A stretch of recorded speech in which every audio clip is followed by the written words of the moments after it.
Welcome in, everyone, to another episode of I'm Human Too. Today we have a very special guest that I'm excited to invite to chat and talk about who she is and what she does and what she loves.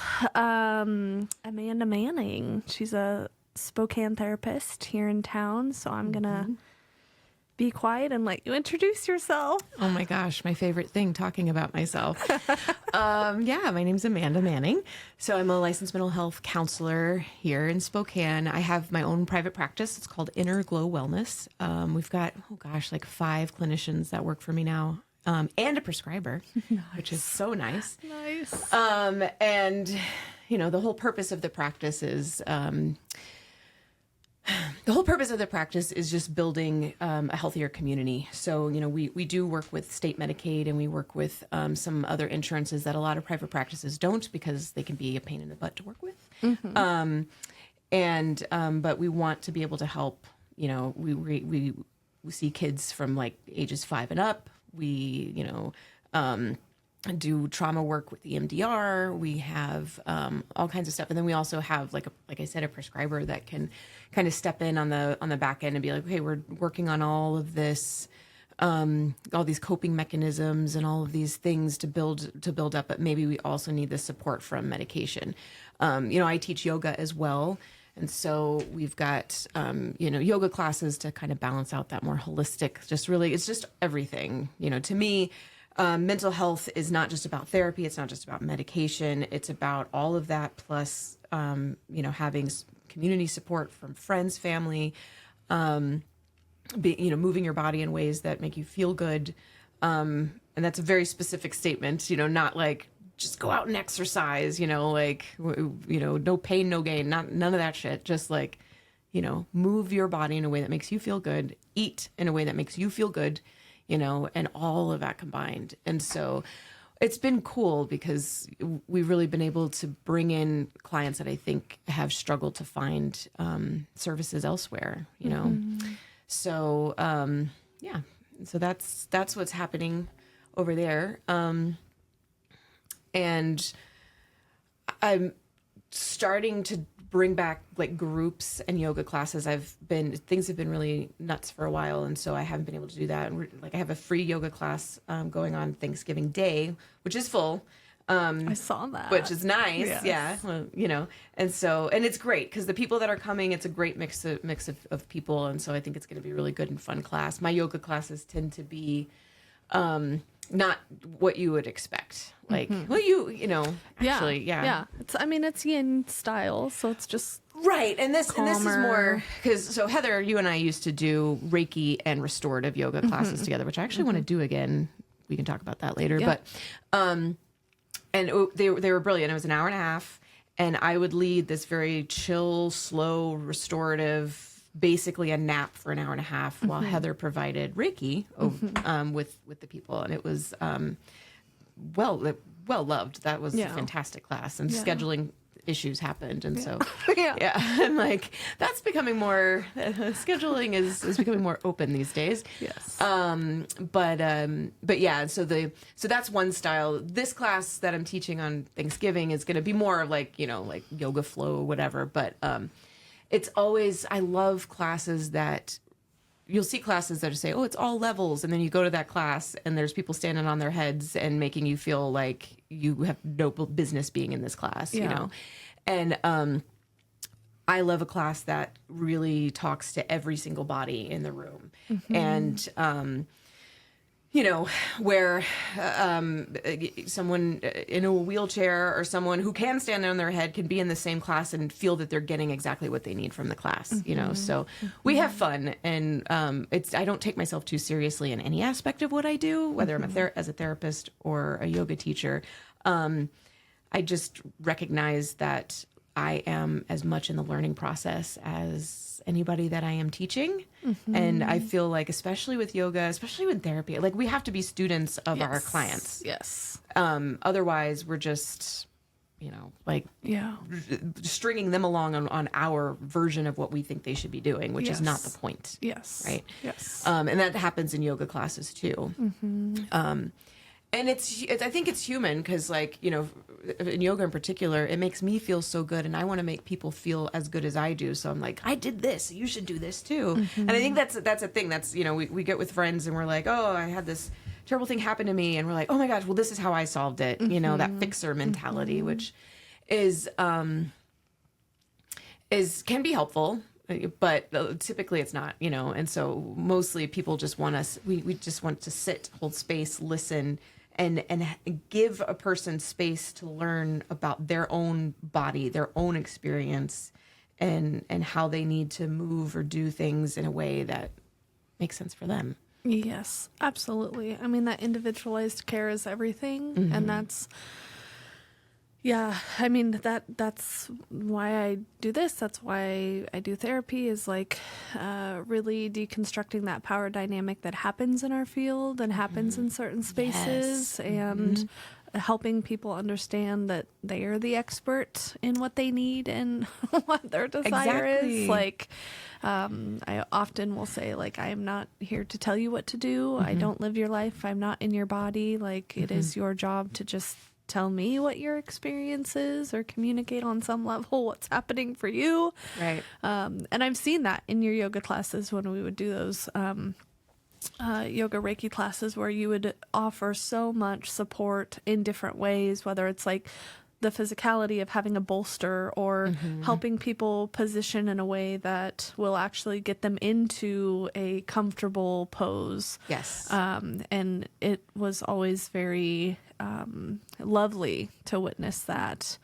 because it's saying you don't have to fit in the box, but actually, like, you're creating the container that you're in. Absolutely. Which I love, because it really, I mean, it seems so silly and small to be like, oh, well, you know, if your leg isn't comfortable in this position, move it into this position. Right. But for some people, like, even saying like, hey, this is uncomfortable is huge and hard. And so to be able to have a safe place to say, like, this isn't working, and then to have that need attuned to and supported and held in a safe way is massive. And that translates to bigger pieces. Absolutely.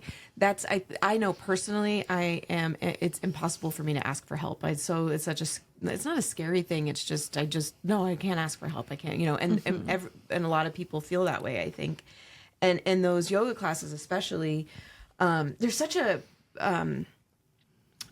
fear in going to a yoga class that you're not going to fit in, or you're not going to be able to do the things or whatever. And when you go to a restorative class, what restorative class is restorative yoga is, you know, like you said, bolsters, blocks, blankets. It's a lot of props to hold you up, so that you are not physically holding your body up with your muscles. You're really being held by these props, which is a beautiful thing. And it seems like it should be the most comfortable thing and the easiest yoga on the planet.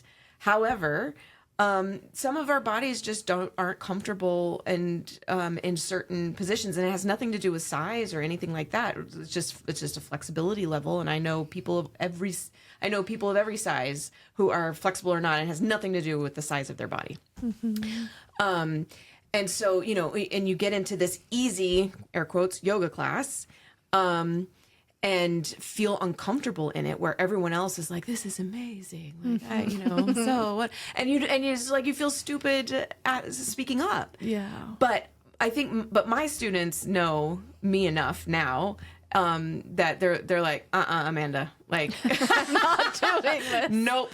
Give me something else. I'm like, oh yeah, totally. You know, and and they know that I love that. Yes. You know, they know I love, there's no like, oh God, how can you not do this pose? Yes. Right. There's like, no, like, yes, let's figure this. One of, back in pandemic days, I was doing a online class, and I'll never forget this woman. She was fantastic. She started off, so it was virtual class. So she started off with her camera off, which was fine. But at some point, she stopped the class and was like, hey, like, I can't do this. You know, the thing was, her camera was off. I couldn't see what was happening on it, so I didn't know what was going on. But she was like, hey, I was like, do you mind turning your camera on so I can just see what's going on? So she, you know, she did. And I think we were in some kind of like a lunge or whatever. It's like, and she was able to stop the class, and in the middle of class, say, you know, kind of tell me that she'd been in a car accident a couple of years ago, had been mostly bedridden for like a couple of years, and now she's just getting back to movement. And I was like, got it. And then that changed everything for the way that we did stuff, you know? Yeah. So it's like, but people are afraid sometimes to tell you go to a class that's got like 30 people in there and you just are just like, I don't want to bother anybody, you know? Yeah. And so I get it. But her speaking up, being brave enough to speak up and be like, I need help, like changed everything for how that class worked. Yeah. And she was like, I watched her, by the end of it, she was able to balance again on one leg, which was something she was never able to do. She was, well, not never able to do, but since that accident, wasn't able to do. So I watched her physically be able to get some of this stuff back because we were able to take it as, you know, small steps. Yeah. And, you know, but it's, it can be hard it can be hard to do in therapy. You mentioned the power dynamic, you know, there's this like, you know, thought that we are, you and I'm the queen. have it all together. We have our shit together. Just out there killing it. If you had heard us 10 minutes before we started this, you'd know very much that we do not have our shit together on many different levels. And I'm gonna put every therapist on blast in this town. None of them do. Yes. So like, you know, we're all human beings just walking each other home. And so yeah, so it's but that I think vulnerability, and, you know, I'm not going to be in session with a client and be like, well, let me tell you about this terrible thing that happened to me. Like, that's not the point. But, you know, my lived experience, your lived experience, our vulnerabilities help inform what's happening to help people feel like you're not alone. Like, no, you are not alone. You are not alone. Yeah. Whatever you're feeling right now, someone else is out there feeling it. And I've had personal things happen recently where I have felt very alone. And then I started talking about it to people and found out like, oh, you too? Oh, all of us. But there's so many topics in our lives that we are afraid to talk about, you know, especially, I don't want to go on a whole social media rant, but I can, you know, when we're out there posting the best versions of ourselves. Yes. And so we're like, well, I can't talk to that person because their life is perfect. Yeah. And that ain't it. No. At all for any of Not at all. us. I always say, like, if someone seems like they really have their shit together, they probably don't. No, I know. Take note. Take note. Exactly. Because they probably don't. Right when we work really hard to live in a perfect image or a inauthentic image or persona, or trying really hard to maybe shelter or protect or pretend that we are who maybe we want to be and not be in our reality. Exactly. You know? I know. So, and we all do it. Like, that's a way that we survive and cope. And but it's like, don't judge a book by its cover. Don't take shit for face value. Like, dig deeper, get curious, ask questions, use your critical thinking. Exactly. Like, I know. You know? And really, like, I think that self-reflection piece, like, if we're yearning to, you know, live in someone else's perfect life, like, what are we not happy with within ourselves and our own life? And, like, what is the need? What do we think is going to be met when we're, like, obsessed or fangirling, or, like, you know, what do we actually want or desire in that? So And this reminded me of something you said a couple minutes ago, just about, like, you know, helping our clients figure out what they want on their journey. Like, and I can't tell you what to do, but I think, and I know, because I've, again, recent personal experience with this, I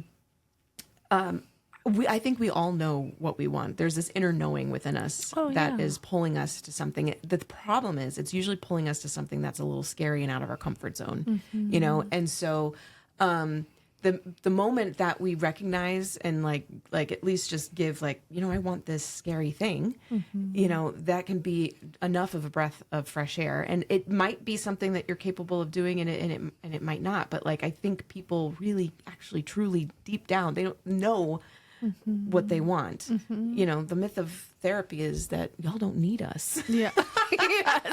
Put us out of business, please. But, like, but we're there to help you to beat, because, like, it's very scary to say that out loud for the first, that thing that you want, you know? And so we're there to help pave the way, to help you practice, to help you figure it out. And then, if you say the thing, there's probably some relationships or some things that, work or whatever that you're going to have to say goodbye to. And so we're there to help you like dismantle that stuff, cause that's a very scary thing when you're going for the thing that you want. But yeah, I know every one of us out there who's like, trying to put out a persona that's not us, this inauthentic persona, knows what we want, and you know what you want. Yeah. And you just have to like admit it and go for it and see what happens. We only got this one short life. So like, why waste it? Yeah. Yeah. So. And I think that's, huge, especially when we think about this concept of grief and growth are parallel. Yes. Like in order to grow, we have to let go. Yeah. And people often don't understand that until they're in that growth journey and they're like, well, I should be feeling better. And it's like, no. When you feel like absolute trash and shit is hard, that's how you know you're growing, because you are in the uncomfortable space of, looking at your life and looking at yourself and looking at the people around you and having to let go to find things that will fulfill your need or desire or want in a different, better way. Yeah. And you can't do that alone. And so I think there's, a lot of ways you can seek community, but therapy is one of the ways in which you can have a safe container to do that growth. But yeah, I wish that we talked about that more. And I think I see sprinklings of that on social media, but it's always in such like a cheesy cliche. Oh my gosh, I know. And I'm like, ugh. Moon goddesses howling at the moon kind of thing. Not to knock it. It's wonderful. It's beautiful. Yeah. But it also, that kind of stuff I feel like seems inaccessible still. Yes. Like, oh, well. Well, it's like you have to present and even I feel that sometimes the imposter, more times than not, if I'm being honest, but like that imposter syndrome of like, where do I fit in and how do I fit in and how do I have to present in order to be in these spaces? Right. And it's kept me out of a lot of spaces. Because I don't want to have to perform. I'm at that point in my life where I'm like, this is me, and either you like enjoy that or you don't. And if you don't, that's okay. But like, see yourself out. Right. I don't give a shit anymore. Right. And I think that's with age and wisdom and experience. But I just, for so long, I performed, and I'm grateful for that part of myself because it got me where I am today. But I don't have it in me anymore. Like, I don't either. I want my peace. Leave me the fuck alone. Like, I want to love what I do and love the people I work with, and that's about it. Yeah, exactly. I know that putting the mask down. I think there's a big movement I see, from people recognizing, one, I've been wearing a mask for years, for my entire life. Yes, and I'm performing, and it isn't necessary. How wonderful and weird would this place be if we all put our masks down and just did what we wanted to do? Within reason, obviously. Within obvious reason. But it's there's just, and I'm talking about like that creative impulse that most of us have.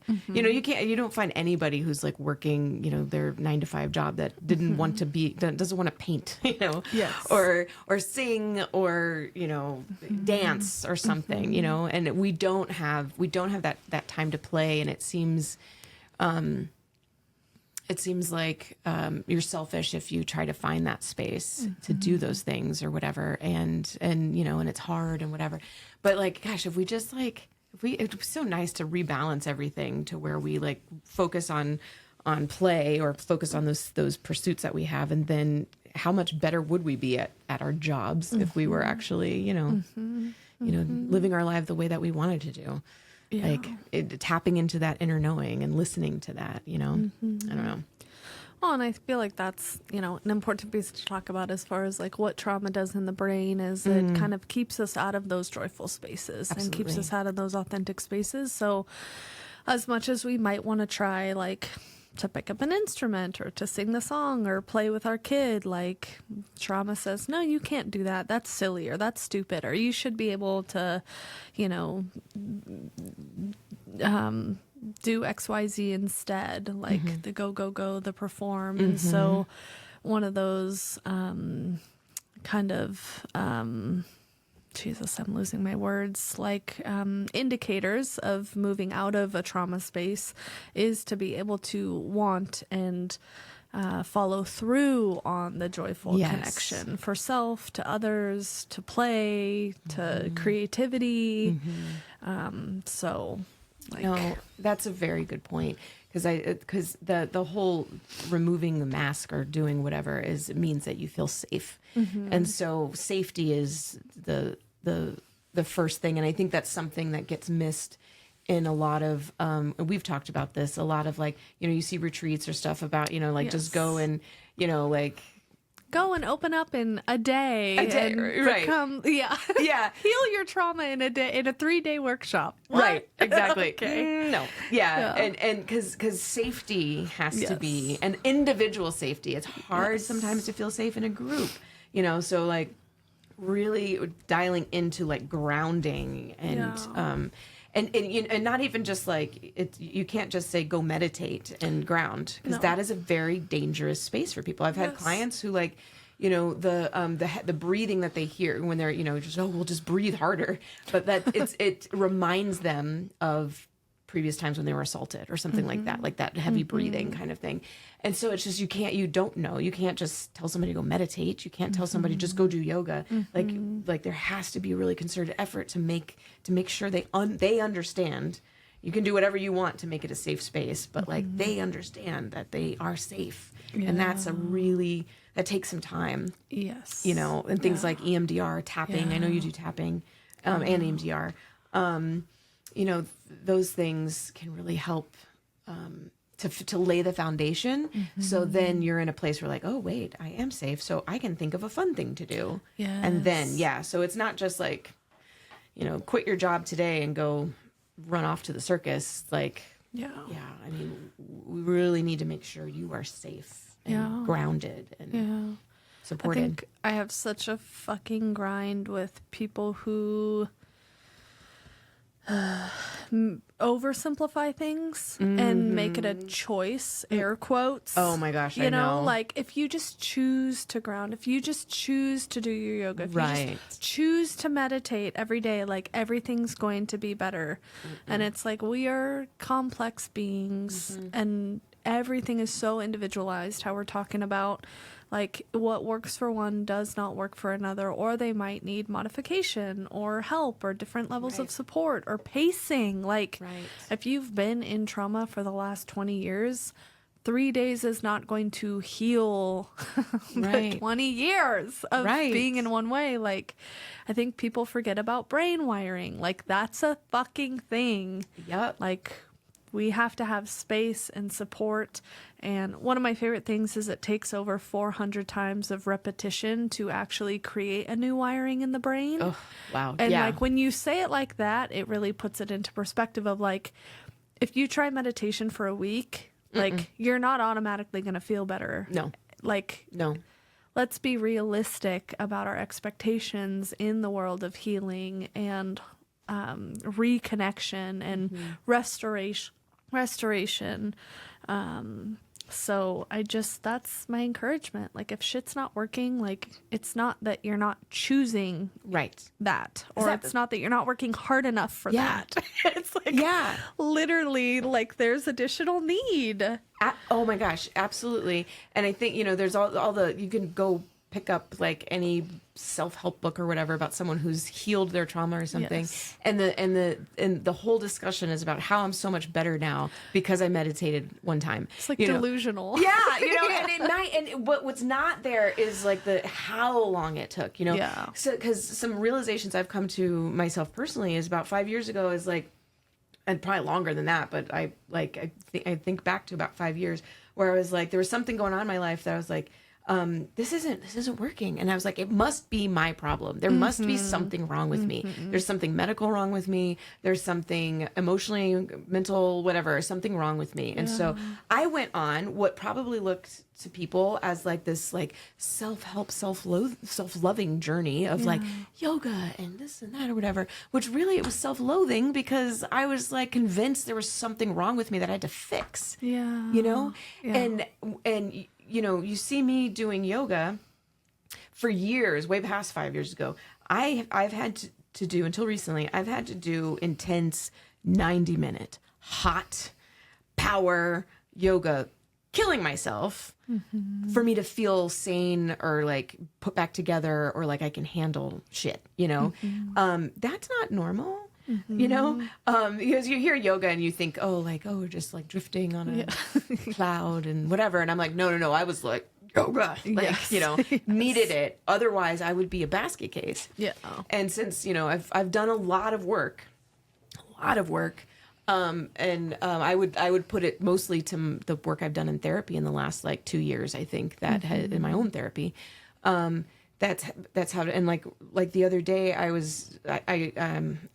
I don't go to yoga classes anymore. I just do it on my own. But I found myself just gently giving my body what it needed and like not feeling I had to punish myself or kill myself because there was something wrong with me. Because there's nothing wrong with me. Yes. There never has been. Yeah. And so I was just, convinced that it's got to be me. Yeah. It's got to be my problem. And, and I think that's what happens is when you're just like, I read this book and this person meditated and they felt better. And so I'm meditating and I don't feel better. So what's wrong with me? Yeah. And I'm like, it's not you. Yeah. It's not you. Yes. It really isn't. Things happen to you. And it's just, maybe this just isn't the thing. There's other ways to be mindful. Yeah. Meditation is hard. Yes. Very hard. Yes. Yeah. Very, very hard. Well, and even I had, I'm always like mindfulness practice and like, how can we encourage quiet and restorative feeling in body? And that can mean a lot of different things to a lot of different people.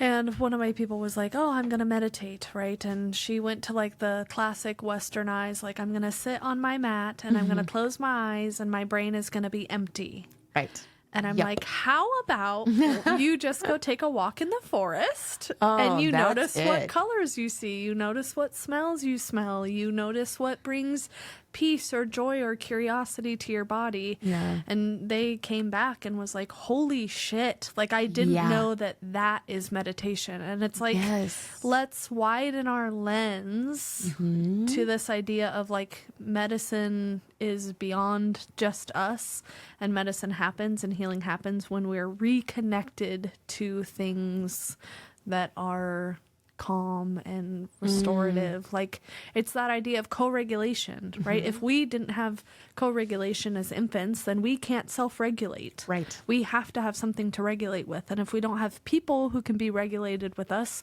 we still have access to many other forms of co-regulation, whether it's music, whether it's reading, whether it's TV, whether it's, nature and the outdoors. Like, it can look a lot of different ways, but like trusting, this has worked for me, or this works for me, or I'm ready to explore what else could work for me is really important, I think, and missed. I love that. And that, like, I think for me, this idea of like that forest bathing or something, or just walking out and being in nature is definitely the thing that can, heal me every time. Yeah. Not always accessible. Can't always get to the forest on a Thursday at 11, right? So, Thich Nhat Hanh and I do not remember which book. I've read so many of his little books and they're so fantastic, but I don't remember which one this came from, but he's got a similar exercise about walking outside, but it's like walk around your neighborhood and just notice things that you've never seen before, because especially I think, it's to take a walk around your block, right?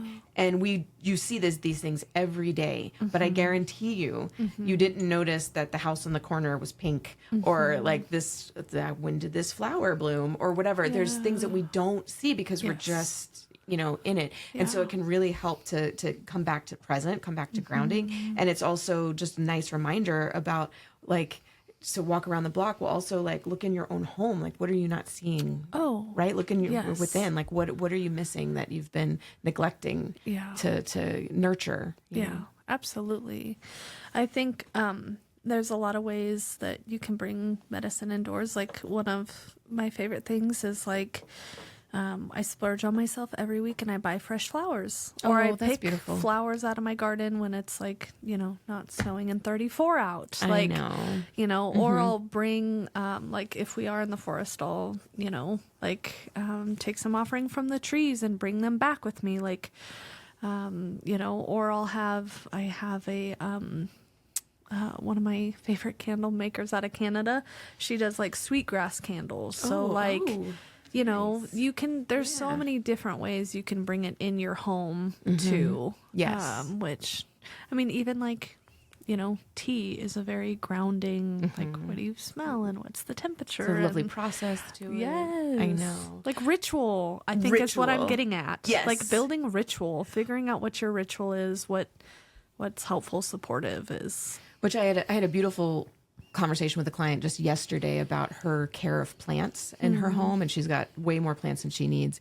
Her and me both. Right? Yep. Which I am jealous of, because if I bring any plant-shaped item into my house, my cat's going to eat it. Like, it's just like, I can even do the fresh cut flowers thing. Like, she just eats it. But there's always workarounds. Yeah. So I've been filling my home with Lego flowers. Those really cool, Lego cute. things, Yes. So, yeah, I mean, it's not like, I would really love something alive in my house, cat. Yes. But, there's workarounds. And there's a ritual in that. There's a beauty in like building. And sometimes my kids will do, and I will do it together. And it's something that, we create. And then, she could still knock it down and drive me crazy, but she leaves it alone for the most part, Good. So she's really cute. It's a good thing she's so cute. I know. Yes. Actually, it's funny. I have a Band-Aid on my finger right now because she scratched me this morning. She was like, to back off. I know. I was like, now it's like, let's talk about how annoying my cat is. No, she was playing in a laundry basket that looks like a tunnel, and I went to pick it up, and she was just like, was playing back with me. I'm like, I'm not playing right now, cat. Yeah. So yeah. So she's funny. But anyways, but that kind of like pets and petting them and walking them and caring for them, just, the more that we nurture other things, and, and a lot of times we do that more for other, we nurture our fur babies more than we nurture ourselves. Oh, totally. And, which I understand, but yes. we deserve it too. Yes. So, yeah. I'm curious, what led you to the way that you practice? Like, what allows your kind of, I guess, positioning as a therapist? Because it is such, in my mind and my experience, it is a very different way of approaching what we do. Which is great because we're reworking a very colonial system. Yes. But what's been your journey in that? Don't get me started on colonialism. Yes.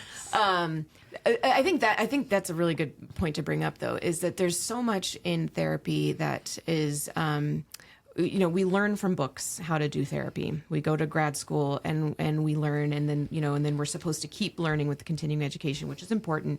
But the things we learn in books, I mean, even my cultural competency class that I had to take in grad school was nonsense, and was still, and this would have been, when was this? It was the early aughts. So, but still, it's not that long ago. And it was still teaching things or perpetuating myths about different cultures and how they, if you were to work with, African American men are gonna have stigma over therapy, and they're not gonna want to open up. All these stupid myths about people, blanket statements about different cultures and how they're going to approach therapy. And people buy into that, and they focus that. And there's a lot of people that I went to school with, or that I see, that they're, very focused on what they learned in books instead of, in my opinion, seeing what's actually in front of you. Yeah. And I think, when I was a kid, the whole way I even started thinking about doing therapy was because, my parents divorced when I was 15 or 16. And my dad was like, maybe we should go to therapy or whatever. And this is mid 90s. So it was different back then. And he brought me to a woman who talked to me for I think 30 minutes and gave me a prescription for Prozac, and I'm just and which I did not take. And no, I do take antidepressants now, but at the time I was like, what is this? She doesn't even didn't even ask me barely any questions, And so there was, my experience with it back then was, looking at me as a set of symptoms, as a set, instead of like really seeing what was truly going on. Yeah. And I've never, like, symptoms are important. Our DSM-5 and whatever that gives us all the things that we need to pay attention to are really important. Medication is important. It's all important. But I think what's more important is, and I've always felt this way, is just really understanding what's going on in front of me instead of trying to fit it into a box of like, oh, you have depression. You have, 5 of the 9 symptoms of depression. You are depressed. And so this is our course of action. You talked about individualized care, and that's exactly what it is. And I think it's important. I have never really taken myself very seriously as far as like a scholar or any of that. So I'm not super clinical. And some people are not going to like that. Some people are going to want to, like, I want to know what therapy modality we're doing, and I want to know the efficacy of it, and I want to know all this kind of stuff. And I can give you that. Yeah. I can do that. Then we could talk about like dissociation in that, and safety prediction in that, and control issues in that. Exactly. Yeah, I know. All the things attached to that. Yeah, I know. And it's hard because you also don't want you want to keep a client on track. So if you're just loosey goosey, and they and we're just dealing with the big bad guy of the week instead of like the core issue. So you got to keep them on track. Yes. But there's just a balance that I find with my clients where it's friendly conversation, it's safe conversation, and it's also like, hey, like, you did this thing. We should probably talk about where that came from. And so we can get into it. But it's just, I think it's just the way that I've always been. I've never taken anything too seriously. So maybe sometimes to my detriment, but yeah, I don't know. Yeah. It's not that serious. At the end of the day, it really is like two humans in relationship. That's it. That's how I see it. That is it. That is it. And we're practicing how to have healthy, safe relationship outside of our relationship, right? Like, we're teaching skills and tools and coping, and you're figuring out who you are and how you want to be with other people, and you're going to take that into the world and apply that. Exactly. I know. And we have to do it too, right? Because things happen in that threaten us in the therapy world sometimes. And we have to be able to appropriately like explain, like, hey, this wasn't okay, and we need to figure out how we're going to move forward. I mean, it hasn't happened to me often, but it has happened. Yeah. Where we have to have difficult conversations like that. But I remember actually a while back, a client I've had for a long time, and it was sometime in the middle of the pandemic, and I think she was just over a lot of stuff. And she was just frustrated with what felt like at the moment her lack of progress. And she wasn't coming at me. She was more frustrated herself, but we had a really intense dialogue. But both of us, it was helpful for both of us. And like that clinical and therapeutic relationship became even stronger after we really got down to brass tacks about what was really going on, and I walked her down that mountain that she was on, that she had worked herself up into, and she's doing great now, and sometimes I think those kinds of things like just need to. We just do. Like you said, like if you're feeling like gross and hard, it just means you're in the middle of the work. You're doing the work that you have to do. Yeah. It's not going to be easy. Yeah. Oh, I constantly have conversation around, people are like, when am I going to start feeling better? Like, when is it going to feel better? I'm like, I promise you're like in a tunnel. There is the light. I know what the end of that is. Like, I can guarantee you're going to get through that. But like, it often feels like blind trust when you're in it. And I feel that even in my own journey, like of growing and healing, where, I had to just trust my therapist and trust what she knew was possible. Yes. Because she had done the work. And I think finding a therapist who has done their own work and holds their own humility is so important. Yes. And that's, I think, why I love my therapist. Like, she'll show up 5 minutes late, and clearly she's just gotten out of bed, and she's like, sorry, she's like a fucking mess, but I'm like, but you're my mess. Yeah, and then I get to show up messy, and I get to, be late or get frustrated or what the fuck ever. There's something so, just calming about like that level of humanity that shows up when you're in a therapeutic relationship. And, you know, sometimes she'll be like, yeah, I don't know. Yeah. Like, I don't fucking know. And that's hard, you know, and it's like, okay.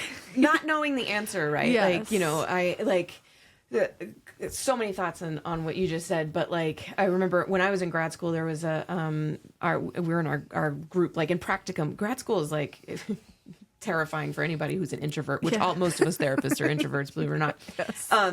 But we have to you go to practicum or internship, and you have to record sessions, and then you have to play them back for people and get critiqued on them. So scary. It is the worst, right? Yes. So anyway, so this girl in my cohort we were listening to her thing, and she she asked a question, client responds, there's a pause, which felt kind of long, and then she goes on about it, and so professor like stops the tape. He's like, what happened in that pause? And she's like, I was just trying to think of something profound to say. Yeah. And he gets really quiet. Yes. He gets really quiet. He's like, I don't think I've ever said a profound thing in my life. Yeah. You know? And I'm like, and to me, he was so he was like the therapist that everybody wanted to be. And I'm just like, yeah, it took so much pressure off because like, that's not what we're doing here. No, that's not what we're doing here. No. And I talk a lot about the difference between healing and healed. Because, when people are like, when am I going to get better? They're like, when is this never going to bother me again? And I'm like, sorry, kid. Yes. Like, we are a healing journey forever, but I don't know if healed is going to, and it was, because like, you think about like physical things, like I broke my elbow jumping off of a swing when I was 6. And that healed. Yeah. Technically. The bone, the everything healed there. Yes. Although it's still hurting me today because of the weird weather outside. Yeah. And I still get like panic attacks. Yeah. Like 40 years later. Watching when I watch kids swing and crazy and jump off swings. Yes. That's not healed. Yep. Maybe do some EMDR. Right? I probably do. Yeah, but that, you know what I mean? This stuff, it lives with us. Like the bones can heal, the cut can heal, the wounds can heal, the physical stuff, but the emotional stuff hangs out forever. Like you said, it's wired in the brain. It lives in our body. If you listen to Bessel van der Kolk and the body keeps a score, it lives there until we can shake it out. Yeah. Which like trigger warning, do not read it if you're not in a great space or don't have support to talk about it. Please. True. Yes. True. Yes. Yeah. He is, I've heard him speak a few times and he's wonderful, but he gives no shits. He absolutely gives no fucks. Yeah. And which is cool and refreshing. And it can also take away like, oh, this isn't as okay. Like, it's like, this is not, it's not that it's not a big deal, but it's like, like, oh, we can handle this. Like we can, whatever. But yeah, he's very matter of fact. Yes. So yeah. I wish that we could take that out of culture, this idea of being healed or like even like self-enlightenment, like, not everything has to be like profound or on the path to being fully healed, or like sometimes you just get to live your life and get to be messy and get to be in pain. I think that's why I love EMDR, is because it's not about not let me choose my words carefully. It's predominantly about learning how to hold your pain in a way that doesn't impair your ability to function. Yes. It's not about erasing the memory or erasing the thing that has happened. It's about shifting your belief system around how do I cope and maybe even appreciate and love myself in the things and experiences I have had. Absolutely. It's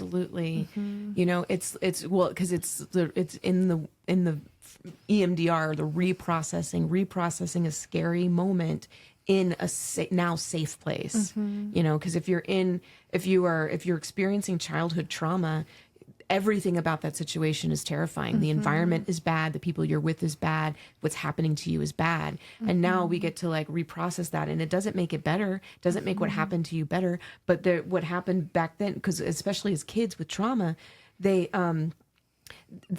get something assigned to them. They assign like a negative cognition to themselves that says that they were the problem. Yeah, like it's my fault. I'm powerless. Right. I have no control. Instead of the adults should have been able to control themselves. Yes. Right? Yes. And that didn't happen. Yes. And so now you live your life in fear, thinking that like, well, I can't do that again. Yeah. You know, or everything is my responsibility. and everything is my responsibility. Right. Like mom's angry at me. That's my responsibility to fix it. Or I'm having a grief response. I have to maintain my emotional regulation so that everyone else around me is okay. Like we internalize so much as children and as adolescents and even as adults.